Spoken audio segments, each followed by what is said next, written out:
प्रभास ने 2017 में Indian cinema को उसकी बिगेस्ट हिट दी थी बाहुबली 2 के रूप में, और उसके बाद उन्हें सिर्फ इंडिया में नहीं ग्लोबली काफी ज्यादा एप्रिसिएशन और रिकॉग्निशन मिला। साउथ का सुपरस्टार आज आके बॉलीवुड का एक मेगा स्टार बन चुका था। लेकिन उसके ठीक 5 साल बाद 2023 में प्रभास ने इंडियन सिनेमा को उसकी सबसे बड़ी वाहियात मूवी दी आदिपुरुष के रूप में, जिसकी वजह से उन्हें सिर्फ इंडिया में ही नहीं ग्लोबली काफी ज्यादा ट्रोल किया गया। तो क्या ऐसे रीजन है जिसकी वजह से इतना बड़ा मेगा स्टार आज आके सिर्फ एक ट्रोल मटेरियल बन के रह गया है और पिछले 5 सालों में एक भी हिट मूवी नहीं दे पा रहा?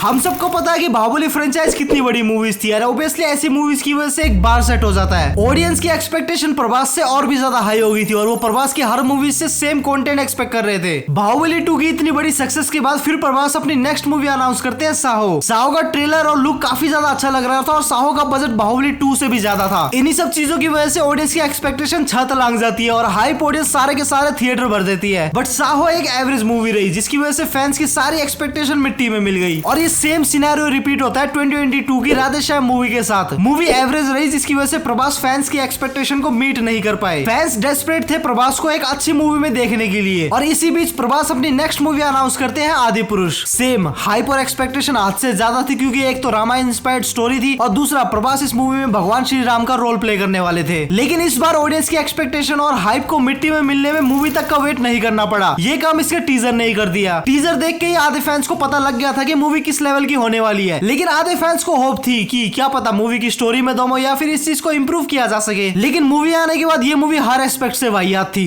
Acting, dialogue, screenplay, direction, VFX सबके सब कूड़ा थे। और ये सेम सिचुएशन यस के साथ भी हो सकती थी KGF 1 और KGF 2 के बाद। लोगों की एक्सपेक्टेशन यस की नेक्स्ट मूवी से बहुत ज्यादा आई थी, लेकिन बंदा यहाँ पे खेल गया। बंदे ने एक realistic content oriented action movie sign की with female director Geetu Mohandas, और एक रियलिस्टिक मूवी का कंपैरिजन एक कमर्शियल मूवी से तो होगा नहीं, उल्टा एप्रिसिएशन और मिलेगा कि इतना बड़ा मेगा स्टार एक मसाला मूवी छोड़ के कंटेंट ओरिएंटेड मूवी कर रहा है और एक फीमेल डायरेक्टर को चांस दे रहा है। तो कंक्लूजन यही है कि प्रभास बाहुबली 2 के बाद ऑडियंस की एक्सपेक्टेशन को मीट नहीं कर पाए। ऐसा नहीं था कि प्रभास की मूवीज अच्छी थी और वो ऑडियंस को समझ नहीं आई, दैट्स व्हाई वो फ्लॉप हो गई। प्रभास की लास्ट दोनों मूवीज एवरेज थी और रही बात आदिपुरुष की तो वो जस्ट वाहियाती थी।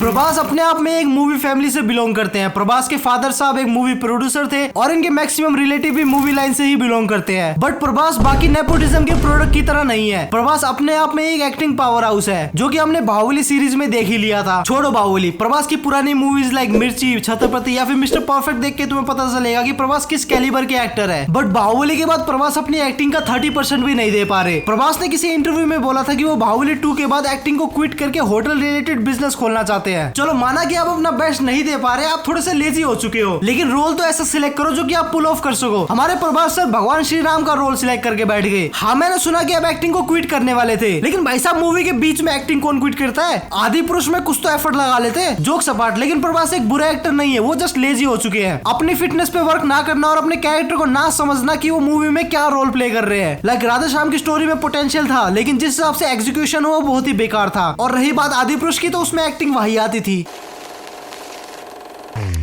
मुझे नहीं पता कि प्रभास स्क्रिप्ट को कैसे सिलेक्ट करते हैं, लेकिन बाहुबली 2 के बाद उनकी तीनों मूवीज की स्क्रिप्ट काफी ज्यादा मिड थी। और आदिपुरुष तो खैर छोड़ो। साहो के डायरेक्टर सुजीत थे और राधेश्याम के डायरेक्टर राधा कृष्णा कुमार, और दोनों डायरेक्टर कोई नामचीन डायरेक्टर नहीं है और ना ही इससे पहले इन्होंने इतनी बिग बजट मूवीज को हैंडल किया था। लेकिन इस चीज को अगर हम एक पॉजिटिव वे में देखें तो हम ऐसा कह सकते हैं कि बंदे ने न्यू डायरेक्टर्स को चांस दिया है। लेकिन हम इस बात को भी डिनाई नहीं कर सकते कि मिड स्क्रिप्ट और वीक एग्जीक्यूशन की वजह से दोनों मूवीज नहीं चली। आदिपुरुष देखने के बाद कसम मुझे ऐसा लगा कि बंदा स्क्रिप्ट पढ़ता भी है या फिर सिर्फ बजट देख के मूवी साइन करता है। अगर तुम्हें एक वाहियात स्क्रिप्ट से एक वाहियात मूवी कैसे बनती है इसका जिंदा नमूना देखना है तो आदिपुरुष देखना, लेकिन थिएटर या फिर नेटफ्लिक्स पे मत देखना। ये मूवी उसके भी लायक नहीं है। परसी करके देखो। अरे प्रभास क्या हुआ? एक फिल्म आई है। कौन सी फिल्म? 500 करोड़ बजट है। अरे हाँ बोल दे, मेरे को फलाना चीज का लोन भी तो चुकाना है। अरे स्क्रिप्ट तो सुन ले। अरे मेरे कद्दू में गई स्क्रिप्ट, 150 करोड़ फीस बोल देना। प्रभास की एवरेज फीस ही 100 करोड़ है, जिसका मतलब वो जिस भी मूवी में काम करेंगे वो ऑटोमेटिकली एक बिग बजट मूवी बन जाएगी। लेकिन सिर्फ बिग बजट मूवीज पे फोकस ना करके प्रभास के पास जो स्क्रिप्ट का ढेर पड़ा होता है उसमें से 1-2 अच्छी मूवीज को भी ट्राई कर लेना चाहिए, चाहे उन मूवीज का बजट आपकी टोटल फीस इतना ही क्यों ना हो। नो डाउट आपने ये रेपुटेशन अपनी मेहनत से कमाई, जिसकी वजह से लोग आपको अपनी फिल्म में लेने के लिए 100 करोड़ तक देने को तैयार है। जब ऑलरेडी आप प्रोड्यूसर्स के दिवाले निकलवा चुके हो तो why not trying some different and realistic content. ये सेम स्ट्रेटेजी ऋतिक रोशन भी फॉलो करते हैं। ऋतिक रोशन प्रोडक्शन हमेशा एक लो या फिर mid budget content oriented movie sign करते हैं, लाइक सुपर 30, काबिल या फिर अग्निपथ, और फिर उसके बाद वो बिग स्केल या फिर कमर्शियल एंटरटेनर साइन करते हैं, लाइक वॉर, बैंग बैंग, विक्रम वेदा और क्रिश 3। लाइक सुपर 30 का टोटल बजट ही ऋतिक रोशन के एक एवरेज फी के बराबर था, लेकिन हम सबको पता है कि उस मूवी ने क्या धमाल करके दिखाया। ऋतिक लास्ट 10 ईयर से ये सेम स्ट्रेटेजी फॉलो कर रहे हैं और इसी वजह से ना ही तुम ऋतिक की बैक टू बैक कोई कमर्शियल मूवी देखोगे, ना ही ऋतिक की कोई बैक टू बैक फ्लॉप देखोगे। और इस स्ट्रेटेजी के मास्टरमाइंड तुम शाहरुख खान सर को बोल सकते हो। एक अच्छा एक्टर हमेशा कमर्शियल एंटरटेनर और कंटेंट ओरिएंटेड मूवीज में एक बैलेंस बना के रखता है। सो आई थिंक प्रभास सर को भी सेम स्ट्रेटेजी फॉलो करनी चाहिए। उन्हें कमर्शियल एंटरटेनमेंट में थोड़ा कम ध्यान देके कंटेंट ओरिएंटेड मूवी में थोड़ा सा ज्यादा ध्यान देना चाहिए अभी के टाइम में। Just my opinion by the way.